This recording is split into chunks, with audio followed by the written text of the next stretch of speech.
Sir నమస్కారం sir. నమస్తే.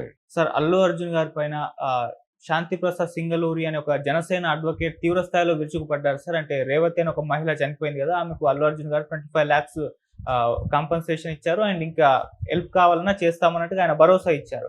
ఇప్పుడు దీనిపైన ఆయన ఏమంటున్నారంటే, అంటే నువ్వు మాత్రం 300 కోట్ల రెమ్యునరేషన్ తీసుకోవచ్చు. 2000 కోట్లు నీ సినిమా కలెక్షన్ చేసుకోవాలి. నీ కోసం నీ సినిమా కోసం చూడ్డానికి వచ్చిన చనిపోయిన ఒక మహిళ కుటుంబానికి నువ్వు 25 లక్షలే ఇస్తావా? ఇది ముష్టి చేస్తున్నావా కేసుల నుంచి తప్పించుకోవడానికని ఆయన తీవ్ర స్థాయిలో కొన్ని బూతు పదాలు కూడా పెడుతూ ట్వీట్ చేశారు. దీని పట్ల అల్లు అర్జున్ గారి అభిమానులు కూడా కామెంట్లు చేస్తున్నారు. ఈయన పైన విమర్శలు చేస్తున్నారు. నీకు సహాయం ముష్టిలాగా అనిపిస్తుందా? ఏం మాట్లాడుతున్నావు? ఆ వైపు నుంచి కూడా ఈయనపై దాడి జరుగుతుంది. సో ఎంటైర్‌గా ఆయన కామెంట్స్ చూస్తే మీరు ఏ విధంగా చూడొచ్చు సార్? అంటే ఒకటి ఇక్కడ 25 లక్షలు ఆయన పర్సనల్‌గా అనౌన్స్ చేశాడు అనుకుందాం. ఓకే. పర్సనల్‌గా అనేది ఆయన మొదట రిలీజ్ చేసిన వీడియోలో పర్సనల్ లెవెల్‌లోనే మాట్లాడాడు ఆయన. అయితే సక్సెస్ మీట్‌లో కూడా మాట్లాడాడు. ఇదే దాదాపు ఆ వీడియోలో ఏం మాట్లాడాడో అదే టెక్స్ట్ యథాతథంగా మాట్లాడాడు ఆయన. డైలాగ్ మార్చకుండా.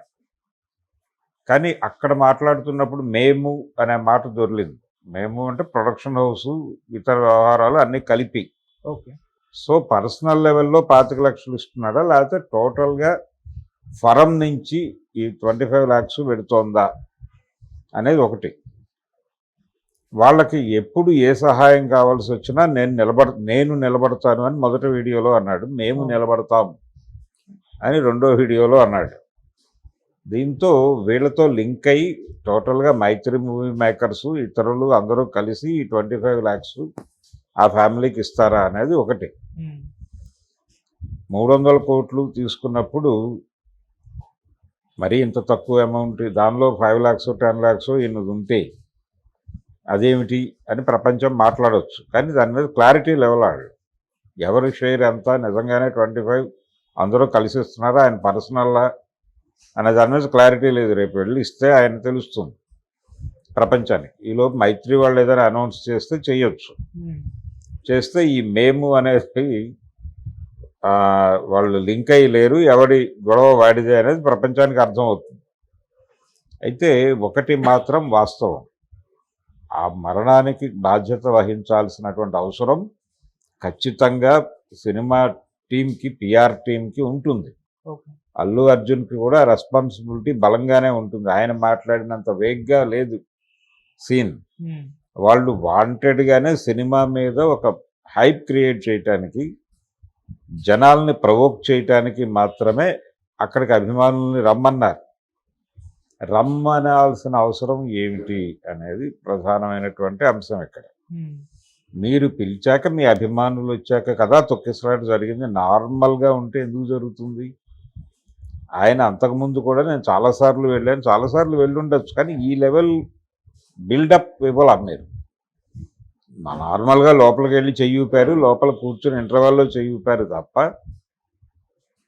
ఈ బయట బహిరంగ సభ నిర్వహించే కార్యక్రమాలు పెట్టలే. ఇప్పుడు పెట్టారు. ఆ పెట్టడం వలన జరిగిన తొక్కిసలాట అక్కడ ఉన్నటువంటి ప్లేసు పరిమితి తాలూకా.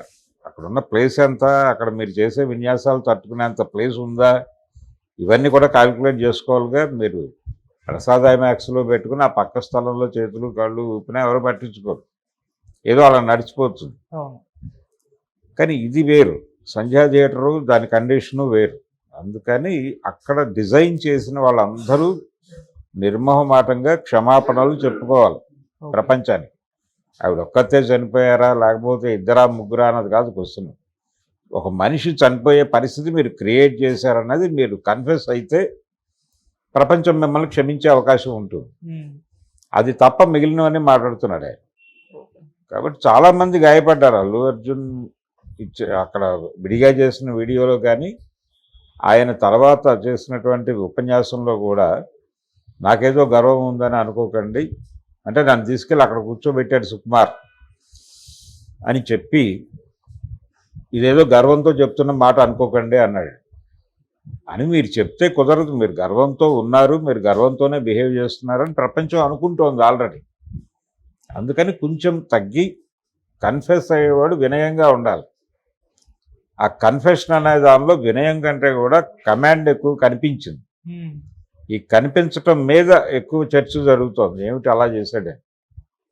కాబట్టి ఆ అడ్వకేట్ గారు ఆవేదనలో తప్పేం లేదు, ఓకే. ఆవేదనలో తప్పుందని నేను అనుకోవడం లేదు. వీళ్ళు కొంచెం ఎక్కువ పట్టించుకోవాలి. అలాగే పర్టికులర్గా ఆ ఇన్సిడెంట్ మీద ఒక ఆత్మవిమర్శ చెప్పాలి. మేము తప్పు చేశాం, భవిష్యత్తులో ఇలాంటివి జరగవు అని హామీ ఇస్తున్నాము, మా డిజైనింగ్ ప్రాపర్గా లేదు, మా డిజైనింగ్ లోపమే అనేది అంగీకరిస్తే ఏం పోయింది వీళ్ళకి? ఎందుకు ఈగోలు అడ్డొస్తున్నాయి? పోయింది మనిషే కదా. ఆ ఏరియాలో వాళ్ళు క్షమాపణ చెప్పి సారీ చెప్పి ఇన్ ది సేమ్ టైం దానికి తప్పు మాదే అని అంగీకరించే వరకు వాళ్ళ సినిమాలు చూడమంటే ప్రజలు ఏంటి పరిస్థితి? అందుకని ఇది చిన్న విషయం కాదు, ఓకే. ఇది చిన్న విషయం కాదు. ఇలాంటి అటాక్స్ జరగాలి. ఇలాంటి అటాక్స్ జరిగితేనే వాళ్ళు కొంచెం దిగుతారు, నేల మీదకి దిగుతారు. ఆ నేల మీదకి దించడానికి ఇలాంటివి పెట్టాలి, అది జరగాల్సి ఉంది. సార్ ఇక్కడ అడ్వకేట్ విమర్శలు చేయడం ఓకే, దాని వెనకాల ట్యాగ్ ఉంది జనసేన అడ్వకేట్ అంటే జనసేన నుంచి దాడి జరుగుతుందా అని ఒక అభిప్రాయం అయితే ఇలా ఫ్యాన్స్ లో కలిగింది. మరోవైపు అల్లు అర్జున్ గారు నేను సక్సెస్ మీట్ లో పవన్ కళ్యాణ్ గారి పేరు స్పెషల్ గా మెన్షన్ చేస్తూ కళ్యాణ్ బాబాయ్ గారికి థ్యాంక్స్ అని అటువైపు నుంచి ఆయన సర్ది చెప్పుకుంటూ వస్తుంటే ఏ విధంగా చూడొచ్చు సార్ ఇది రెండింటిని? అంటే క్షౌరం అయ్యాక వివరం తెలుస్తుందని మనకు పాత సామెత ఉంది. ఓకే. వీళ్ళతో సయోధ్య లేకపోవడం కొంత బ్యాడ్ అయ్యే ప్రమాదం ఉంది ఆ సినిమాకి అని ఒక ప్రచారం ముందే జరిగింది. ఫైనల్గా వాళ్ళు ఫీల్ అయినట్టున్నారు, కొంచెం కాదులే మరీ మనం ఇబ్బందికరంగా వ్యవహరిస్తున్నట్టున్నాం, ఓవర్ యాక్షన్ చేస్తున్నట్టున్నాం కాబట్టి కొంచెం సానుకూలంగా మాట్లాడదామని అనుకుని ఉంటారు. అనుకుని ఆ మేరకు అలా నడిచింది ఆ ఉపన్యాసం. చంద్రబాబు నాయుడు గారికి కృతజ్ఞతలు, అలాగే అక్కడ సినిమాటోగ్రఫీ మినిస్టర్ పేరు ఏమిటి అని కన్ఫ్యూజ్ అయ్యి ఆయన కందుల దుర్గేష్ గారి పేరు మర్చిపోయి ఫైనల్గా ఎవరో గుర్తు చేస్తే చెప్పి చంద్రబాబు నాయుడు గారికి ముందు థ్యాంక్స్ చెప్పాలా, లేదా రేవంత్ రెడ్డి గారికి చెప్పి నీకు చెప్పాలా, ఇలాంటి రకరకాల కన్ఫ్యూజన్స్ మధ్య ఆ ఉపన్యాసం నడిచింది. ఆ ఉపన్యాసంలో మేము అన్నాడు మళ్ళీ ఆయన, మేము కాంపన్సేషను 25 lakhs అన్నాడు. ఇది గందరగోళం. తను పర్సనల్ లెవెల్లో ఇచ్చి, ప్రొడ్యూసర్లు పర్సనల్ లెవెల్లో ఇచ్చి, ఇలా జరిగితే ఆ కుటుంబానికి ఏదైనా ఒక న్యాయం జరిగే ఛాన్సెస్ ఉంటాయి, దాన్ని గుర్తించాలి కదా. మీరు నష్టపరిహారం ఇస్తారా ఇవ్వరా అనేది మీ పర్సనల్ గొడవ, డబ్బులకు సంబంధించి. మీరు ఇవ్వకుండా ఉండండి, ఎవరు అడగరు కదా మీ ఇంటికి వచ్చి నువ్వు ఎందుకు డబ్బులు ఇవ్వలేదని.